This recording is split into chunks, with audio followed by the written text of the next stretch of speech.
শুভেচ্ছা সুপ্রিয় শিক্ষার্থী, আজকের আমার এই অনলাইন ক্লাসে সবাইকে শুভেচ্ছা ও স্বাগত। আজকে আমার হাইট ফ্রম ভার্বের 3 নম্বর ক্লাস। তো সুপ্রিয় শিক্ষার্থী, আসো আমরা বোর্ডে লক্ষ্য করি এবং কিছু রুলস নিয়ে আলোচনা করি। সুপ্রিয় শিক্ষার্থী, দেখো আমি কিছু রুলস কয়েকটা রুলস রেখেছি। যে একটা রুলস রেখেছি, it is high time, it is time এবং উইশ ফেন্সি এর ভার্বের পর কি বলবে?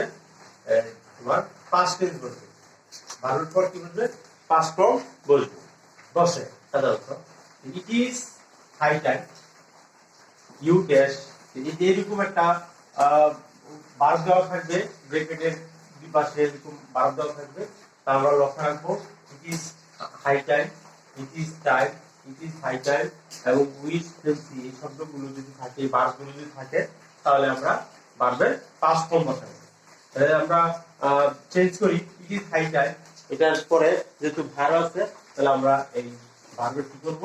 পাস্ট টেন্স বসাবো। Study, start.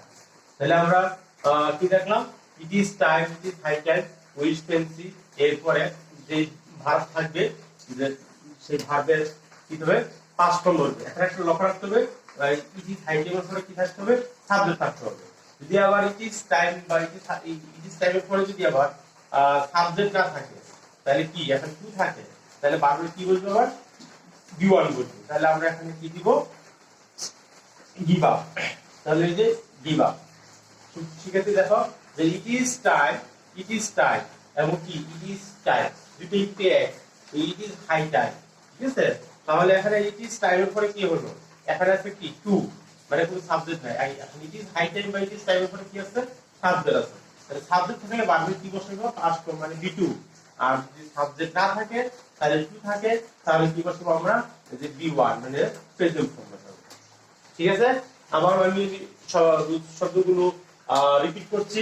It is time, it is high time, wish fancy থাকলে এরপরে কি থাকবে? সাবজেক্ট থাকবে। লক্ষ্য রাখতে হবে সাবজেক্ট আছে কিনা। সাবজেক্ট থাকলে ভার্ব কি দিব? পাস্ট ফর্ম দিব। আবার যদি ইটস টাইম শুধু থাকে, তাহলে আমরা টু দিয়ে কি করব? বা টু থাকতেও পারে, না থাকতে পারে। টু যদি না থাকে তো টু দিয়ে নিব, আর টু থাকলে তো ভার্ব কি হবে? বি1 বলতে। এই রুলসটি আমরা আবার কোন ডিফারেন্সে করেছিলাম। আমরা আরো কিছু রুলস নিয়ে আলোচনা করি।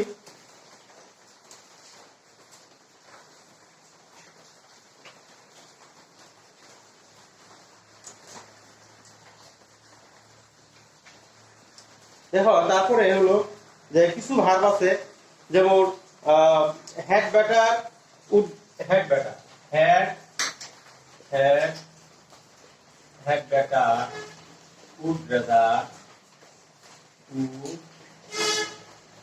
Would better, had better, would better. এখানে কিছু রুল আছে, হ্যাড ব্যাটার, উড ব্যাটার,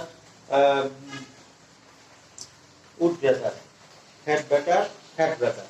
আসলে কি? Had better, had better, would better, would better. এগুলোর পরে কি বলবে? এগুলোর পরে আমরা কি বসাবো? বি1। বি1 মানে ভার্বের প্রেজেন্ট ফর্ম বসাবো। তাহলে দেখো had better, would better, had better, would better, এগুলোর পরে ভার্বের কি বসে? প্রেজেন্ট ফর্ম বসে। এগুলোর পরে ভার্বের কি বসে? প্রেজেন্ট ফর্ম বসে। যেমন শি হ্যাড ব্যাটার, এই একটা বাক্য লিখি, she had batter, she had batter, এখানে গো দিলাম, গো গো। তাই যদি গো যদি থাকে, তাহলে আমরা এখানে কি করব? ভার্বের কি দিব? প্রেজেন্ট ফর্ম দিব। হ্যাড ব্যাটার পরে ভার্ব কি দিব? প্রেজেন্ট ফর্ম দিব। তো আবার আমরা ওয়ার্ডগুলো উচ্চারণ করি, had better, would better, had better, would better. এগুলোর পরে ভার্বের কি বসে? প্রেজেন্ট ফর্ম বসে। আর একটা রুলস হলো, সেন্টেন্সের শুরুতে যদি উড দ্যাট থাকে, সেন্টেন্সের শুরুতে যদি কি থাকে? উড দ্যাট থাকে।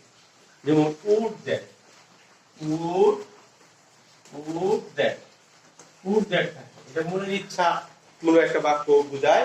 ইফের মতো সেন্টেন্সের শুরুতে যদি উড দ্যাট থাকে, তাহলে ভার্বের কি হয়? পার্সেস হয়। যেমন would that, would that I. হ্যাঁ, এখানে একটা ভার্ব দিব, উড দ্যাট আই চেঞ্জ।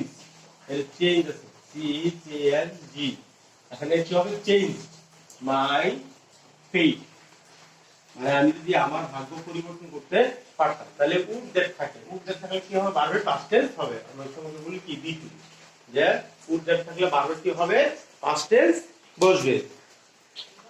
তারপরে আরেকটা রুলস আমরা করি লেট দিয়ে, let let let need must there, এখানে লেট নিড দেয়ার, আচ্ছা কি শব্দ আছে লেট নিড এবং কি দেয়ার, এই তিনটা শব্দ দেখা হয়, এগুলো আমরা পাই যে লেট নিড দেয়ার, এগুলোর পরে কি বসে ভার্বের বেস ফর্ম বসে, কি বসে ভার্বের, যেমন I let him, I let let him, I let him, আমি যদি বলি গো, তাহলে যদি গো যদি না এখানে যে লেট নিড দেয়ার এগুলোর পরে টু উজ্জ্ব থাকে, টু উজ্জ্ব থাকে, এখানে ভার্বের কি বসে বেস ফর্ম বসে। বেস ফর্ম মানে কি ভার্বের সাথে এস বা ইএস যুক্ত হবে না, শুধু ভার্বের যে মূল ফর্মটা আছে প্রেজেন্ট ফর্ম সেটা বলবে, যেমন গো, আই লেট হিম গো। তাহলে আমরা কি কি জানলাম যে লেট নিড দেয়ার, লেট নিড দেয়ার এগুলো যদি থাকে ভার্বের কি হবে বেস ফর্ম বসবে, এখানে কোনো টু বা এরকম কোনো ওয়ার্ড বসবে না, শুধু ভার্বের প্রেজেন্ট ফর্ম বেস ফর্ম বসবে। তারপরে আরো আসি যে টু বি এবং হ্যাভিং, এখানে খুব মোস্ট ইম্পর্টেন্ট টু বি বা কি হ্যাভিং, এগুলোর পরে ভার্বের কি বসে, টু বি বা হ্যাভিং, টু বি বা হ্যাভিং এগুলোর পরে ভার্বের কি বসে ভার্বের বি থ্রি, বি থ্রি মানে কি ভার্বের পাস্ট পার্টিসিপল, বি থ্রি মানে কি ভার্বের পাস্ট পার্টিসিপল। আমরা একটা সেন্টেন্স দেখি যে হ্যাভিং, ধরে হ্যাভিং একটা ওয়ার্ড দিলাম, হ্যাভিং কি এখন কেক আছে, কেক, ব্রেকফাস্ট, ধরো মাই ব্রেকফাস্ট, ব্রেকফাস্ট, তাহলে আমরা কি দেখবো যে হ্যাভিং, হ্যাভিং এর পর কি কেক আছে, তাহলে আমরা এখানে কি দিব কেকিং দিব, কি দিব কেকিং, ইয়ে কে ইয়ে। আমাদের লক্ষ্য রাখতে হবে টু বি বা হ্যাভিং, টু বি বা হ্যাভিং এর পর কি থাকে, যদি ভার্ব থাকে তাহলে ভার্বে কি দিতে হবে পাস্ট পার্টিসিপল দিতে হবে। তারপরে হলো তারপরে আমরা আরেকটা রুলস নিয়ে আলোচনা করি, সেটা হলো with a view to, with a view to most important একটা ফ্রেজ, উইথ এ কি view to, with a view to look forward to, with a view to look forward to be use to, with a view two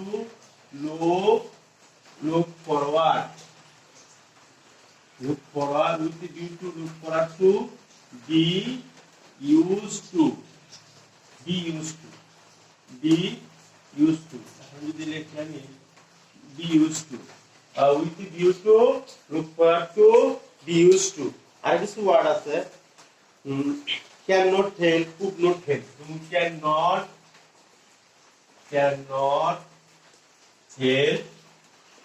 could not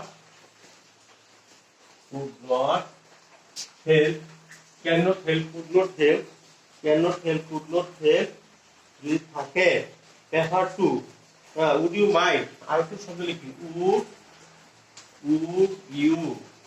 would you mind, would you mind, would you mind feel like, would you mind or feel like, or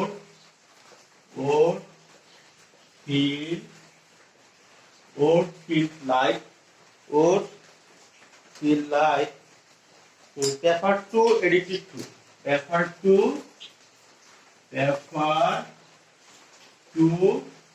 addicted to, addicted to, prefer to, addicted to, prefer to, addicted to, committed to, committed to যদি থাকে এগুলোর সাথে B one plus কি হবে পরবর্তী যে বাক্যের বাধ্যতা কি দিবা আইএনজি দিবা।